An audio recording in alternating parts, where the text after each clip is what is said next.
So I'm Mayor Anthony Williams, here once again provide an update as we said we would, and we are glad to announce we are rescinding the boiling ban. We've already submitted the proper documentation to TCQ. We'll make a phone call afterwards, but it is safe right now to go to your tap, turn the faucet on, and drink water. We should get a round of applause for that without a doubt. If you think of where we were just 1 week ago and you look at the work that the city has put in serving this community, very few water districts our size will be able to pull off what was pulled off. And I'll let City Manager Robert Hanna talk about that in just a bit. But I'm so very proud of the work that's been done. It just continues to define who and what we're about, and that is about service. I want to invite in just a bit our State Representative Stan Lambert, who'll provide an opportunity from a state perspective. Judge Downing Bowles, who's been working with Representative Lambert and also Jody Arrington in trying to work with FEMA, specifically to get Taylor County added to the FEMA list in regards to the individual criteria. And he'll speak on that in just a bit. And then Robert Hanna will come and give an overview and really provide some clarity I think is needed. He'll be followed by Rodney Taylor and then Vincent Cantu. I do see Councilman Hurt with us. I'm going to allow him to come before Stan comes and say some things too. Weldon has worked hard, as you know, using his four-wheel automobile to pull out residents on Tuesday, Wednesday, and Thursday. I want to say a special thank you to some part of this community. Super Suds Car Wash, Mr. Car Wash, HEB and Walmart, and MC Bar Detailing on North First. They didn't have to stop operation today, but in light of the significant drain we experienced yesterday, they want to be part of the opportunity to conserve water. They were not out of compliance. They could be legally open. I want to encourage them to open up tomorrow, by the way. They've been dark for over a week, but I appreciate their effort and what they made today in trying to help us get to where we are as we speak. In that regard, we used 36 million gallons of water yesterday. That exceeded any day we had this past summer. Number of different reasons why we use so much water. We did have some infrastructure issues with pipes that were burst, but it was tremendous demand from some of our wholesale customers. And by the way, there is not a community that I'm aware of that is west of I-35 in this state that is a part like Abilene, Texas is. We provide water for our citizens, but as well as around the community. We provide water for the city of Bayard, city of Clyde, city of Merkel, city of Ty, the Blair Water Supply Corporation, the Eula Water Supply Corporation, the Hamby Water Supply Corporation, the Hawley Water Supply Corporation, the Potosi Water Supply Corporation, the Steamboat Mountain Water Supply Corporation, who also provides water for Tuscola, the Sun Water Supply Corporation, View Caps Water Supply Corporation, and Dyess Air Force Base Public Water Supply. So we first take care of our citizens. Well, we're a good neighbor, but we made a point to also take care of those who live in the surrounding community. I also want to just communicate that the work never stops at the city. I was talking to Mr. Hanna earlier. After the efforts of this past week, we're going to provide an opportunity for up to 7,000 doses of COVID-19 vaccinations this week. And we're doing that with the health department losing their office. Just want to remind us how the work continues here in our community. I also want to dispel some myths. There is some messages on social media that talked about that we're cutting off water at 4 o'clock. That is a lie, and I think it's criminal.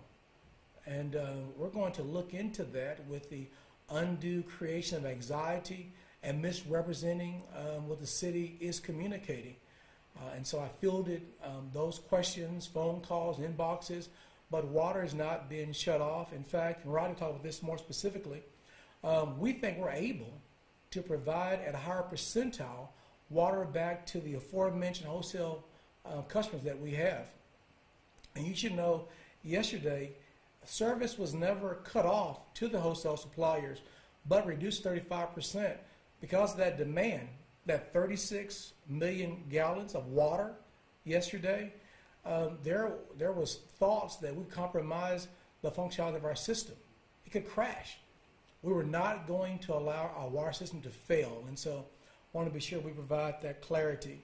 I'm going to hand things over to Councilman Hurt for just a few brief remarks, and then the aforementioned host of individuals will speak before you. But man, I'm just so proud of the city. Not just the employees, but all those citizens and businesses who look beyond themselves and cared enough about this community to sacrifice. Again, those car washes, they were legally had the ability to stay open today, but they closed because they want to be a partner. That continues to define who we are in Abilene. Councilman Hurt, and then Stan Lambert, Downing Bowes, Robert Hanna, Vincent Cantu, and Rodney Taylor. Thank you, Mayor. Just real briefly, I just wanted to share a few things about Abilene, Texas, this whole community, or Taylor County. Representative Lambert here, he and I have been in communication quite often during this, and you know, he has been there for us.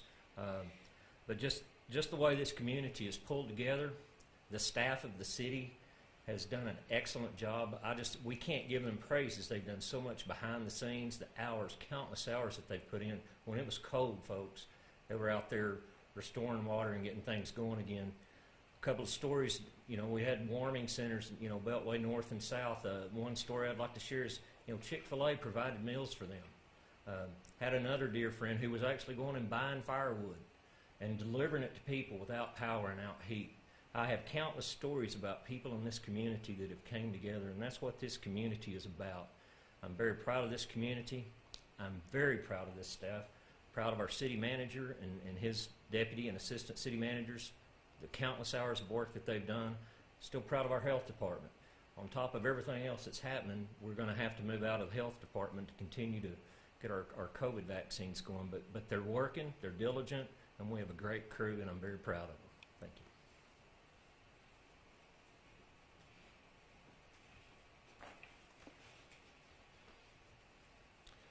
Well, good afternoon, and my name is Stan Lambert, State Representative for House District 71. That includes Taylor, Nolan, and Jones counties.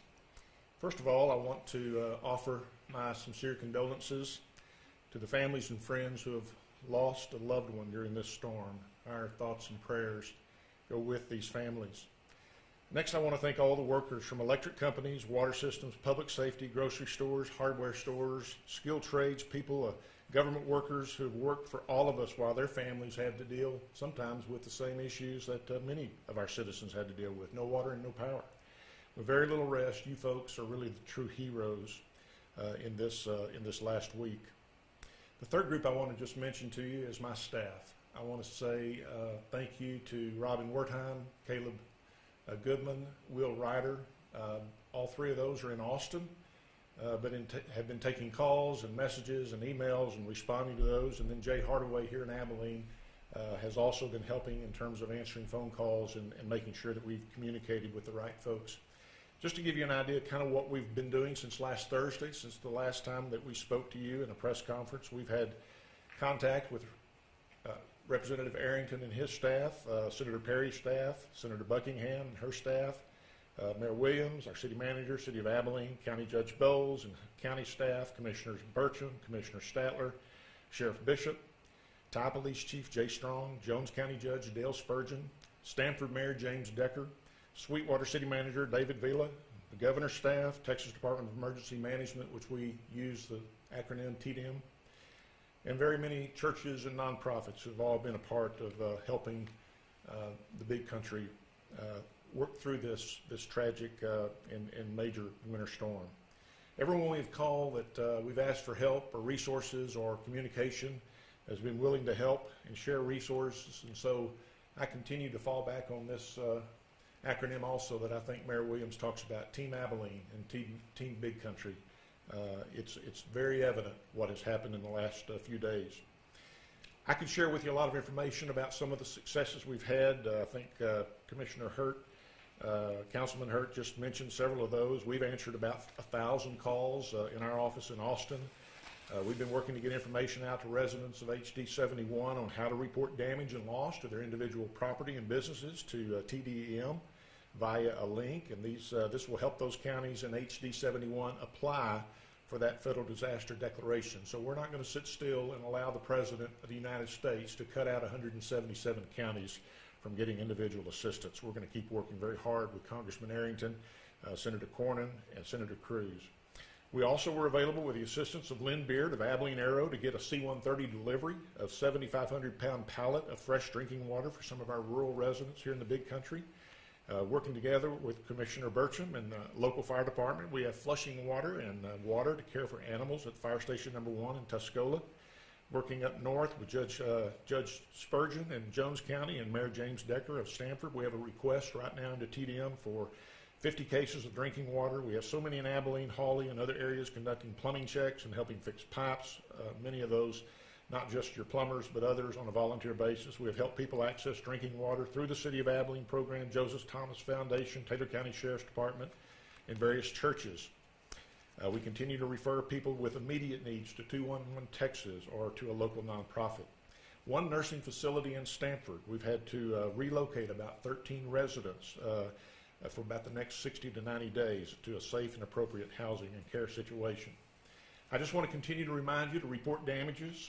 Please do not pass along rumors and innuendo. Get your information from a very good vetted source. We know everyone is tired and a little bit angry and frustrated. We understand that, but keep your spirits high and continue to encourage your neighbors. Continue to work through the supply chain that has been identified in various ways through Facebook and through Twitter. Just a few announcements that Governor Abbott has made just in the last few days. He's announced the Texas Health and Human Service Commission would receive federal approval to allow Supplemental Nutrition Assistance Program, that's called the SNAP program, for those recipients to use their food benefits to purchase hot foods and ready-to-eat meals due to the impacts from the severe storm. He's also convened a meeting with Lieutenant Governor Patrick, Speaker Dade Phelan, and members of the Texas Legislature to discuss the spike in energy bills, which is already affecting many Texans following the recent power outages. Governor Abbott has waived certain regulations for certain registered and qualified plumber's apprentices in Texas. These waivers allow a plumber's apprentice who has met all other qualifications to temporarily perform plumbing repairs without direct supervision by a licensed plumber, so long as the qualified plumber's apprentice works under the general supervision of a responsible master plumber. Obviously, we mentioned the 77 out of the 254 counties that were designated for individual FEMA assistance. We're working very hard with Governor Abbott to reverse that and to make sure that our president recognizes that this was a storm that affected all 29 million Texans. This is not a county-by-county designation, and to exclude that many counties who are as impacted as severely as all the other counties that did end up on their first list is just really an abomination. The survey that we need for you to continue to fill out and report those damages is available on my Facebook page and Twitter, so you can do that and make sure that we continue to report that, because that helps our petition to become one of those eligible counties. So what are the next steps? The next steps include a public hearing this Thursday, February the 25th, that Speaker of the House, Dade Phelan, has called. It'll be a joint hearing at 9 a.m. Thursday, February the 25th, between the State Affairs Committee and the Energy Resources Committee. This will feature invited testimony to discuss the statewide electrical grid blackouts, contributing factors, and their responses. The hearing will be available by live stream, so I encourage you to follow that. We've been through a tough week, and you know, to be challenged at the very end of the week by telling us that we're not going to be qualified for individual assistance was just another blow. But don't give up. We are going to work very hard to reverse that and to make sure that Taylor County and other West Texas counties that were impacted just as much as some of the big suburban and metropolitan areas will be included before that's over. The hearing that I mentioned this coming Thursday is the first step. We won't resolve all the problems or get to the bottom of all the issues in just one hearing. This is going to be a progressive thing that we'll need to have follow-up meetings about. But we encourage you to follow that process, and we will certainly keep you updated as information becomes available. Thank you.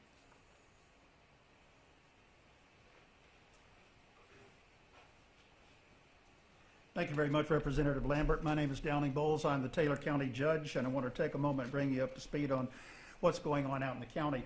Probably the biggest issue we've had this morning we're trying to deal with is the water shortage in some of our rural communities. Tuscola is the first one that comes to mind. Since about 11 o'clock this morning, they've been working with issues related to the inability of water in that community. The distribution process was questioned, as well as possibility of asking for more assistance to come in. As Representative Lambert has pointed out, a lot of those things are already in process of taking place and being resolved. The fire department in Tuscola, the last time I checked, which was just before I came down here, they did have some water available in a tanker, which was being used for the purposes of flushing toilets within homes and then watering animals. It's non-potable water, so it was not available for drinking. There was, however, some bottled water, we understand, that was delivered to the fire station there. Whether there's any of that still there, I don't know. As of when I called, the last report we had was that there was, but how much, and we don't know. It's been a lot of folks coming by and getting it, I think. The fire department and city workers in Tuscola have been working throughout the morning to get that issue addressed with the population. Buffalo Gap, we're making the assumption that they may be having some water shortages issues as well, although we haven't been notified of that. Buffalo Gap is probably one of the largest providers of water out in the county to the residents of their community. Just by way, I want to address a couple of other things here very quickly. Representative Lambert did talk about the Taylor County Disaster Report Survey. You will find that on TDIM, their website, Texas Department of Emergency Management, and it is officially called the Texas Disaster Impact Self-Reporting Tool. As Representative Lambert pointed out, we're not qualifying right now for federal assistance for individuals who have suffered damage because of the frozen pipes and things such as that. So we really do need you to take the survey and fill it out and get it submitted, so that we can try to educate the folks in FEMA that this is a county with a lot of people in it, and we do need that assistance for our citizens. A couple of other things very quickly I wanted to bring up. And I think, first of all, I want to address the water issue in general. I think it's important that people understand that we're not through this emergency yet, okay? We still have a little bit of time to go. It's not over yet, although it looks, the sun has come out, things are drying up. And we need to be careful about not sliding back into the old way of doing things. There will be time for that as we come later on, but right now, as you heard, the water demand was so high yesterday that it did create some shortages, and that's what's trying to be addressed right now. Some have indicated to us that they feel the county should step in and order these things to happen. The county can't do that. These are, a lot of cases, are private contracts between the city of Abilene and the individual water providers. So the county is not going to get involved in matters between the city of Abilene and their water customers. But that is something that's being addressed. They're aware of it, and they are continuing to work in that direction. Last thing I want to talk about is COVID, just briefly. A lot of folks have forgotten we've got a COVID pandemic going on. I checked before I came down just to make sure and see how we're doing on our numbers in the hospital, and our percentages are still below, back down below 10%. So in terms of total hospital occupancy and the percentage of COVID beds that are specifically COVID beds, we were at 9.76 at last report. So businesses can be open at 75%. The bars and the facilities like that can still operate at 50% capacity. I want to remind everybody still, though, that we are in a pandemic, so social distancing matters, wearing masks matters, so be sure and do what you can, protect yourself out there, and let's not lose sight of the fact that we've got two emergencies going on simultaneously. And with that, I'll turn it over to the city manager. Bob.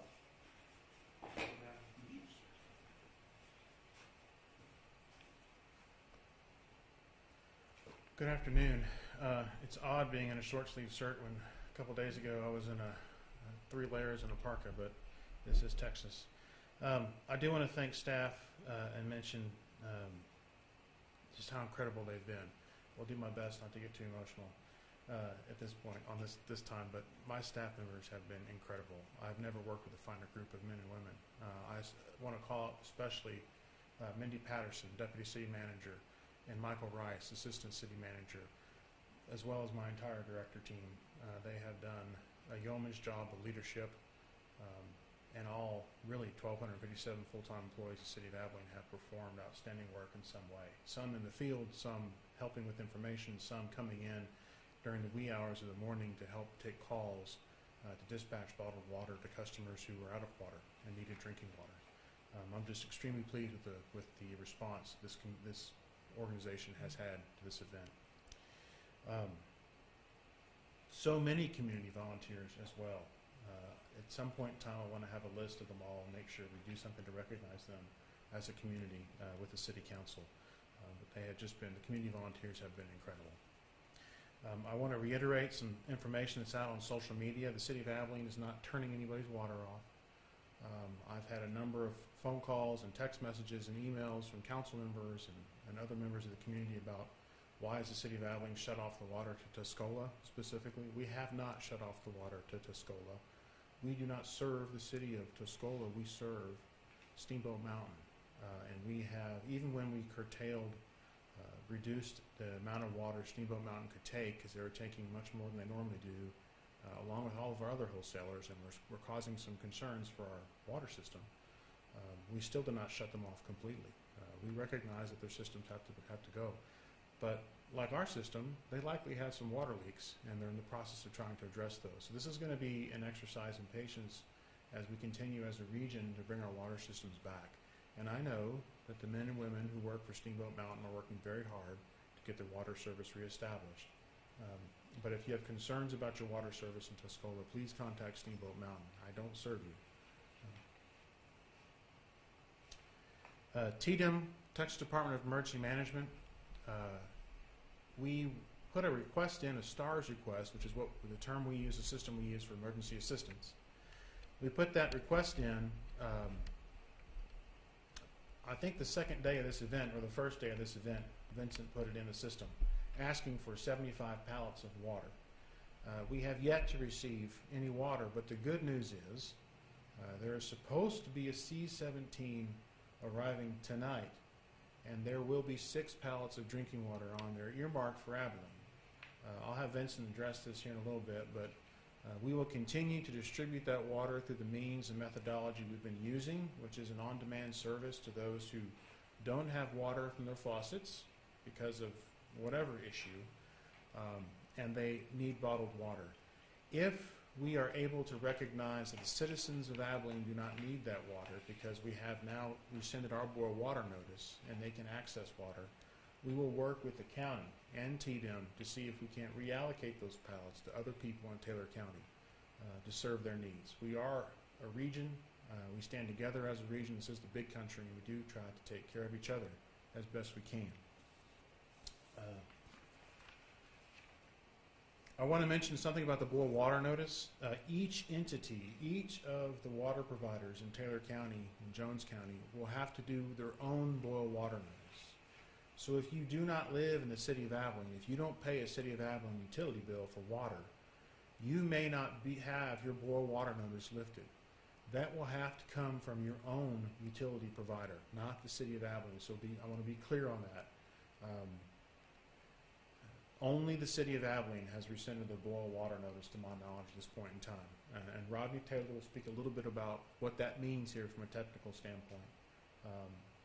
One thing I would ask that you do is if you've had running water this whole time, you can continue to use it from the tap with no problems.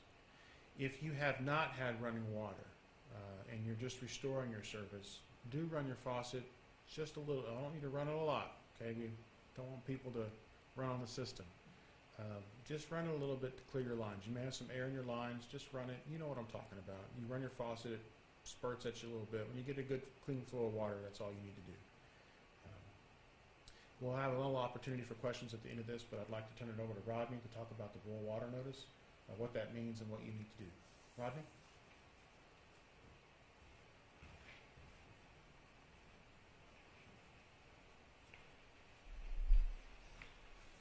Rodney Taylor, Director of Water Utilities with the City of Abilene. We are really pleased to be able to rescind the boil water notice that we've had since Monday the 15th of February. What does that mean to the City of Abilene? We collected samples from our distribution system of the water that was in that system and ran bacteriological samples per the TCEQ requirements and verified that there were no coliform contaminants in that water, and that now makes that water potable water. So that water that is in your house now, if you've been running the tap any during this time, is the water that was tested and is safe to drink. As Robert mentioned, if your tap has been off or your plumbing's been off for a little while and it's coming on, just run just a little bit to rinse your system out and pull the fresh water in from our system, and you should be fine. Again, as Robert mentioned, the wholesale customers or purchasers of Abilene water that may be providing your water outside of the City of Abilene, each of those is an individual public water system that has its own responsibility for verifying its water. So we cannot certify water for those others, even though the water that we're providing them now is considered potable water. So you'll need to look to your specific water provider for instructions on how to proceed on whether that boil water requirement will continue or whether it will be rescinded, and if so, when. And we are pleased to say that over the last few days, we are almost to normal in all of our water utility functions, and that includes the wastewater treatment facility, which was completely shut down for several days. We were able to use our installed backup systems to avoid any type of an environmental release during that time. So we're glad to be back and operating with that. We can get back to normal with our plant and production. Those guys have worked extremely hard over the last week. But keep in mind that we are still seeing a tremendous amount of water leaks. We're still getting a lot of customer calls for water offs and water ons. So we still have, probably 75 people that are out working, rotating day and night shifts, working leaks.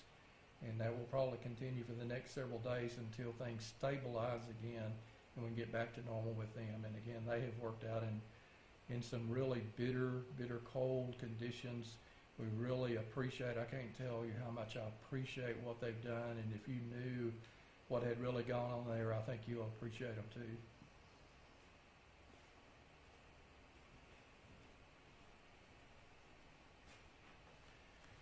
I'd like Vincent Cantu to come up. Before he does, I just want to say one more thing about some of the social media posts. Really two things. I meant to mention this, but it slipped my mind. I'm going to be working with Chief Dudley with APD, and we're going to pursue criminal charges, potentially, if we can. Some of the stuff may not be illegal. If it's not illegal, we're going to work with Representative Lambert, visit with him on ways we might be able to try to do that. I just think it's irresponsible for some. Now, if you share an forward or somebody from Facebook, look, social media is not the best place to get your news source. I think everybody has learned that by now. But if there are people out there that are intentionally labeling something to look official and they have no idea what they're talking about, there ought to be penalties for that. And so we're going to work to pursue them if there are not. And if there are, we're going to seek to try to bring criminal charges if we can identify the people who posted this originally.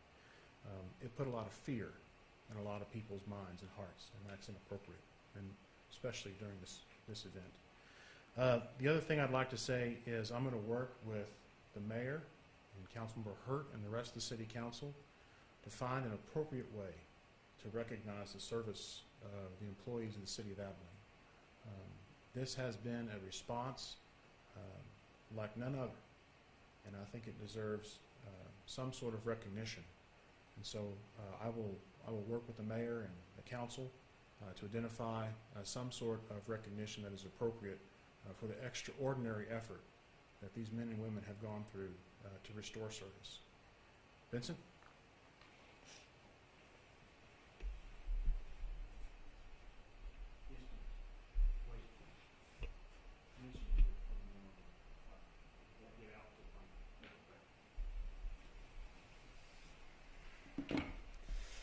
Thank you, Robert. Vincent Cantu, Emergency Manager for the City of Abilene. We've entered the recovery phase of this incident, of this winter weather incident. I want folks to be sure to sign up and go to the city website for the disaster summary outline. This is our self-reporting tool. This self-reporting tool actually helps us fill out this disaster summary outline, something that we need to push up to the state, that tells the state just how much damage is. It tells our story of what happened here in Abilene. That would really help with our assistance and really letting FEMA know what's going on here as well. Also want to let folks know, I just got a message from the state indicating that our plane will drop at 18:30 tonight. It'll be here in Abilene. That does not mean that we are going to get our water distributed tonight. It'll be available sometime tomorrow, but at least we do know that a C-17 will arrive here and water will be available to our citizens tomorrow. Also, so the water distribution is going to continue this evening, at least until 10 o'clock, making sure that folks that do have busted pipes or folks that are either unable to get to the store to purchase more water for themselves, we will have staff here available to ensure that folks do have some drinking water. We continue to work with the state to ensure updates for our partners all around us and make sure that if there's any other issues, they have us covered.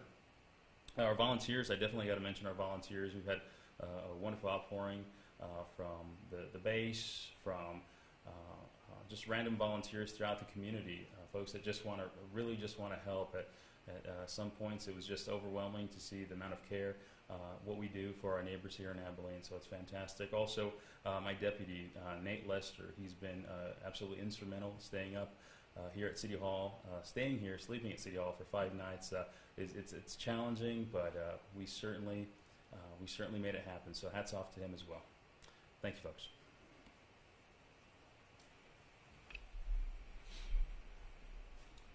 One final thank you, and I'll second that with Nate and Vincent both.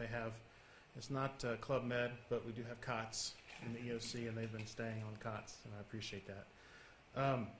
Our local plumbers have been out in force dealing with broken pipes in people's homes, and we really appreciate their response, their continued response. I do want to remind folks, we've tried to streamline the permit process. All fees for plumbing permits are waived for the next 30 days. You're not going to have to pay a fee. This is something it's a simple thing we can do, certainly to help streamline that process. And there's also a reporting mechanism of taking a picture and uploading it to, I think it's building permits at AbileneTX.gov for our plumbing community. We'll get you approved and get you green tagged and moved on to the next project. I think that concludes our press briefing. I do want to have an opportunity for questions if anybody has any, so I'd like to open the floor to the media and obviously ask who you'd like to come address, and we'll bring you up to the podium. Yes, sir. I have a few questions. The first one, if people are having leaks in between their meters in their houses and they're unaware of that, how is that going to affect their billing? Is the city going to adjust any of those things? We haven't determined that at this point in time. Obviously, with our current leak policy, if you have a leak and it gets fixed, we do offer a one-time leak adjustment. So even under our current policy, most people would not have to pay for the leaks associated with this event. Okay. And also to clarify, obviously, if there are leaks that'll contribute to the 36 million gallons used, are there any other kind of sources? Is it just everyone is trying to take showers, do their laundry? I mean, what have you guys determined so far? So part of that extraordinary consumption is leaks in our own system that we're working to fix. We had a 16-inch main burst early Sunday morning, I think, and that didn't help the situation at all. Our wholesalers weren't wrong. They were trying to fill their tanks up and get everybody served just like we were. It's just the combination of everything for all those reasons. I'm sure there's a lot more 30-minute showers taken in Abilene's history ever because people hadn't had a shower in a long time. So we use a lot of water, and we're still using a lot of water. So we do need people to be water conscious, make sure that we work together as a community to do that. But there's nothing other than, I think, repairing the systems damaged by the winter freeze. And there's just normal consumption that's a little higher. of course. And then another thing too, what is a normal winter day use of water? I heard a figure maybe 18 million gallons, so this is double what we're used to seeing. Is that a correct figure? I can have Rodney address that technically, but unless you want to shake your head, yes or no. 17 would probably be this time of year. 17 million gallons a day is a normal day. Any other questions? Okay. Folks, I'm proud to be part of Abilene. I consider myself an Abilenian. Whether you want me or not, I've adopted you. So thanks for having us, and stay warm.